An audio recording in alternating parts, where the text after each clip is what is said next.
Halo, selamat datang di channel Papa Twin. Seperti biasa dengan Yosua di sini. Ya, jadi tiba saatnya saya ingin berbagi bagaimana cara untuk meretrofit lampu bawaan motor ya, supaya bisa dimasukkan proji atau proyektor ya. Kebetulan saya memiliki proyektor biled ya, yang sebelumnya sudah pernah saya upload videonya, video pengetesan outputnya ya. Ini dia. Nah, nantinya proji ini akan dimasukkan atau di fitting ke dalam reflektor. Nah, sebelumnya yang perlu kita ukur adalah seperti ini teman-teman. Ini posisi yang sebelah sini ke belakang ya, bagian belakangnya itu akan saya posisikan keluar dari reflektor. Jadi bagian ini ke depan yang masuk ke reflektor ya. Jadi ini ke depan itu berada di dalam reflektor, dan yang bokongnya ini sampai ke buntutnya belakang ya, ini akan berada di luar reflektor. Otomatis saya perlu mengukur berapa lebar bagian ini dan berapa tingginya ya. Ketika sudah didapatkan berapa lebar dan tingginya, maka kita ukur atau kita berikan tanda di reflektor. Kebetulan sudah saya buat di sini ya teman-teman. Saya mencari titik tengahnya ya, titik tengahnya otomatis ini ya, titik tengahnya ini. Jadi saya tinggal garis aja berapa panjangnya dan berapa tingginya ya. Setelah itu yang perlu kita lakukan adalah memotongnya ya. Yang perlu kita lakukan adalah memotong yang sudah kita tandain ini. Oke, jadi sebentar. Peralatan yang dibutuhkan, kebetulan saya menggunakan ini teman-teman, gerinda, lalu hot gun, dan obeng minus untuk mencongkel headlamp, lem butil, dan lem Dexton yang hitam putih. Nah, jadi setelah ditandai, langkah yang pertama yang harus dilakukan adalah melepaskan mika dari reflektornya ya. Mika ini harus dilepaskan dari reflektornya supaya proses pengerjaannya mudah. Oke.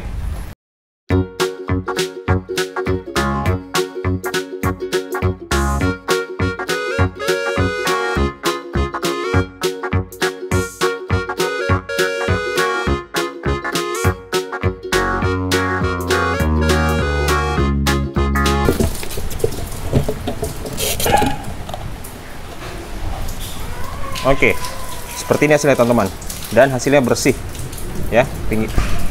Paling ini ada sedikit kena lem, ini harus segera tapi ini nggak apa-apa, nanti bagian ini nggak akan terpakai. Oke, karena saya akan mempertahankan chrome-nya ya, saya nggak akan memiloknya, saya akan mempertahankan chrome-nya supaya hasilnya cantik. Oke, nah untuk mikanya ada baiknya ini dibungkus teman-teman ya, supaya bagian yang dalam ini nggak tersentuh apa-apa ya, tidak terkena debu, jadi lebih baik dibungkus. Langsung dibungkus saja.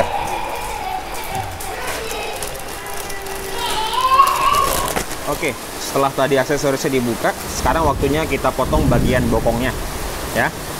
Ini sebelumnya saya amankan dulu karet untuk lubang hawanya.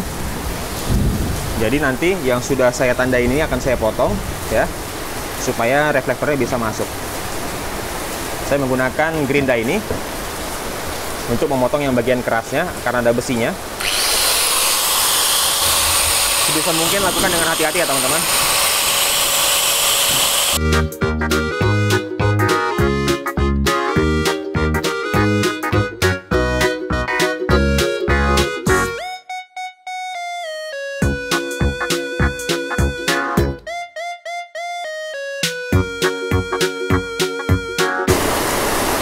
Oke, jadinya seperti ini teman-teman. Tinggal bagian dalamnya tadi kan banyak debu, tinggal dibersihkan saja. Lalu ini bagian-bagiannya seperti ini, yang kiranya kurang rata tinggal diratakan saja dari dalam. Oke, karena harusnya ini rata. Oke, jadi setelah dipotong seperti ini ya, sekarang tinggal memfitting aja ya, kita pas-pasin posisinya di dalam reflektor. Nah, mungkin ada beberapa teman-teman yang bertanya kenapa sih harus dipotong sampai seperti ini, harus dibobok ya. Karena memang dudukan lampunya bukan untuk dudukan lampu proyektor teman-teman ya. Ini sebenarnya proyektor PNP di reflektor H4, dan reflektor motor ini tentunya bukan H4 ya, ini H6 dan pastinya beda sekali. Makanya perlu dilakukan pembobokan ya. Selain itu memang kondisi reflektor itu kecil sekali teman-teman ya. Makanya perlu dibobok seperti ini supaya masuk. Nah, kalau di reflektor mobil yang H4 dia udah plug and play teman-teman. Sudah ada pin untuk penguncinya ya. Jadi plug and play tinggal diputar aja sesuai dengan outputnya supaya rata seperti itu. Gini teman-teman kalau untuk di mobil. Nah, kalau untuk di motor dia harus dibobok. Makanya saya bobok seperti ini. Nanti tinggal dimasukin lalu di fitting aja. Di fitting, dilem dulu ya. Nah, saya membutuhkan bantuan lem ini ya, Dexton yang hitam putih, lem besi. Nantinya reflektor ini ya akan saya masukkan proji dan akan saya lem. Tapi nggak keseluruhan teman-teman ya, karena fungsinya hanya untuk memfitting aja supaya bisa mengetahui output cahayanya sudah sesuai atau belum. Seperti itu. Nah, jadi cara saya seperti ini biasanya teman-teman ya. Saya bolongi di bagian atas, jadi yang bagian atasnya yang dipegang ya. Bagian atasnya dipegang menggunakan kabel atau kawat bebas ya. Lalu yang bawahnya masih bisa bergerak bebas ya, maju mundur. Nah, nantinya di bawah ini akan saya kasih pengganjal, entah itu kardus atau tisu atau apapun, pokoknya dia mengganjal. Jadi saya tinggal pasang di motor, tinggal diukur aja seperti ini ya, perlu maju atau perlu mundur seperti itu. Tapi kalau sudah cocok seperti ini ya sudah, nanti tinggal saya lem, lalu saya lem semuanya nih ya, lalu di belakangnya dikasih penutup seperti itu. Oke, jadi ini kondisinya sudah saya fitting di motor. Memang nggak saya videokan, tapi sudah saya sesuaikan dengan outputnya ya di jalan sehingga tidak terlalu tinggi atau tidak terlalu rendah.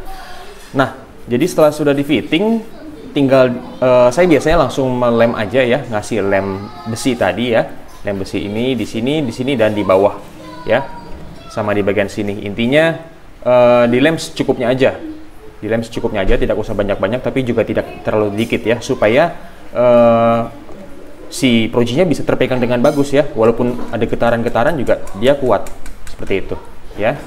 Ini memang lemnya baru bisa kuat banget setelah 1 harian ya, tapi ini sudah tidak goyang-goyang lagi. Sekarang PR saya tinggal menutup bagian belakang ini. Tadi saya sudah memotong kasa ini ya, jadi saya menutupnya menggunakan kasa ini teman-teman ya. Nanti tinggal saya masukkan, lalu saya lem tepi-tepinya, lalu yang bagian bolong-bolong ini juga saya lem menggunakan lem besi, tipis-tipis saja, yang penting tertutup.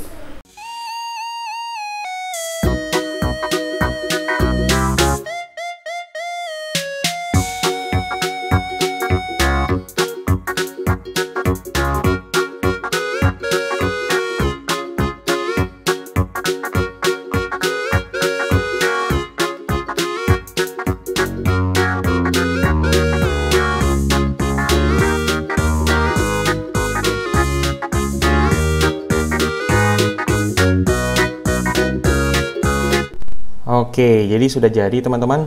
Ini sudah menggunakan shroud, dan shroudnya juga saya masih menggunakan shroud yang lama.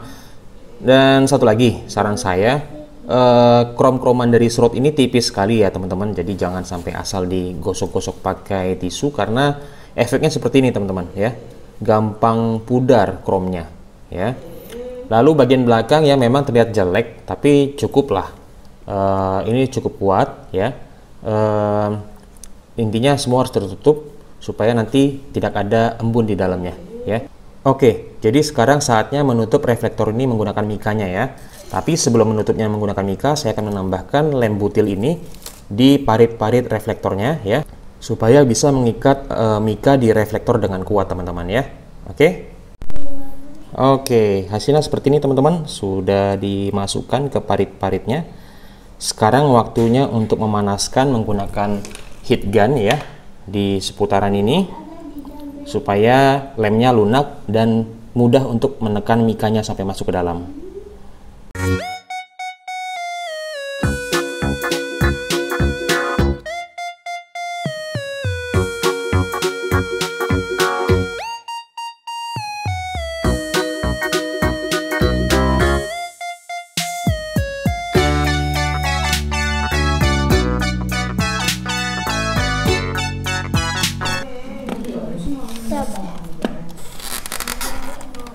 Ada.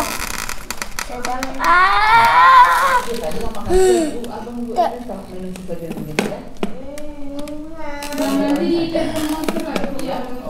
Kak Jess, tolong dong ambilkan ubi orange-nya ada Kak Jess. panas. Iya, panas banget. Aduh. Panas.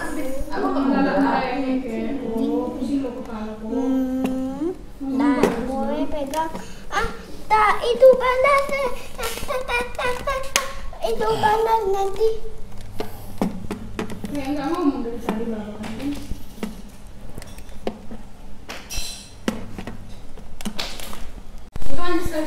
Oke, akhirnya sudah jadi. Dan sekarang saatnya dipasang ke motor. Oke. Ya. Jadi proyektornya sudah terpasang di dalam headlamp ya, dan sudah terpasang di motor, dan teman-teman bisa lihat sendiri ya. Ini mungkin teman-teman banyak yang bertanya, kenapa sih disiram? Ya. Jadi kenapa saya siram? Ya ini hanya simulasi aja. Misalkan terjadi hujan ya teman-teman. Misalnya terjadi hujan. Biasanya kan kalau pemasangannya salah atau ya intinya kurang benar ya, biasanya sih akan mengembun di dalam ikannya. Ya. Tapi teman-teman bisa lihat sendiri. Ini memang sengaja saya siram dan tanpa ada rasa takut karena saya sudah memperhitungkan semuanya ya. Bagian depan reflektor dan mika itu benar-benar rapat, tidak ada celah sedikit pun, dan di belakang juga sudah ada lubang hawanya ya. Kalau ada teman-teman yang bertanya seperti apa lubang hawanya, ya teman-teman bisa perhatikan video saya yang ini ya. Nah, mungkin ada juga yang bertanya, Bang gimana, apakah ini menggunakan relay? Ya, ini menggunakan relay, dan bagi teman-teman yang mau tahu bagaimana cara pemasangan relaynya, bisa langsung lihat video yang di atas. Oke, sekarang kita lihat sama-sama ya teman-teman ya. Apakah ada uap air? Nah, seperti ini penampakannya teman-teman. Kalau misalnya salah pemasangannya, biasanya di sini ada uap air ya, dan lama-kelamaan akan menutup sampai ke atas ya. Bahkan saking parahnya bisa sampai terjadi terbentuk bintik-bintik air dan bisa menggenang di sini ya. Jadi itu dia saran saya, jangan sampai salah dalam pemasangan reflektor ya. Di parit-paritnya itu ya, parit-parit reflektornya itu usahakan tambahkan lagi lem ya. Lemnya lem butil aja ya, jangan lem yang lain. Kalau lem yang lain nanti itu akan susah ke depannya kalau misalkan mau dibuka kembali. Apalagi kalau teman-teman yang menggunakan lem besi ya, atau mungkin ada teman-teman yang menggunakan lem tembak ya, salah, itu nggak bisa ya. Kalau lem tembak nanti dia bakal lumer lagi ya. Kalau lem besi nanti teman-teman akan kesulitan pada saat mau membuka mikanya ya. Oke, bagi yang mau lihat outputnya, tunggu sampai gelap. Oke, kalau ada yang bertanya-tanya seperti apa outputnya, seperti ini teman-teman ya. Sekarang saya nyalakan. Yap.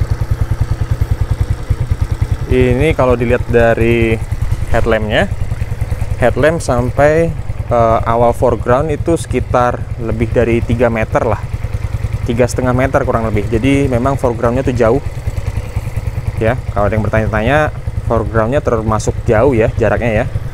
Jadi banyak sisi gelapnya di sini ya, tapi di ujung sana terlihat terang sekali ya.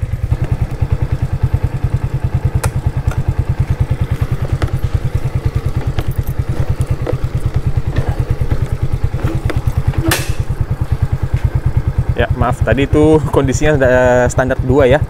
Jadi kalau misalkan nggak standar 2, dia lebih jauh lagi ya, karena bagian belakang dari motor ini turun dan depannya naik. Jadi dia lebih jauh lagi sampai ke ujung sana. Jadi kurang lebih sekitar 28 meter lah outputnya. Dan apabila saya nyalakan high beamnya seperti ini, ya cukup lah. Oke. Oke, terima kasih sudah menonton video ini. Bagi yang menyukai video ini, jangan lupa untuk klik like ya. Dan sampai jumpa di video saya selanjutnya. Dadah. Ya, ini saya coba agak lebih jauh lagi. Lumayan ya. Jarak ini sampai ke mobil sana cukup jauh lah, lebih dari 30 meter. Jadi kalau high beamnya saya rasa lebih dari cukup lah untuk sebuah motor ya.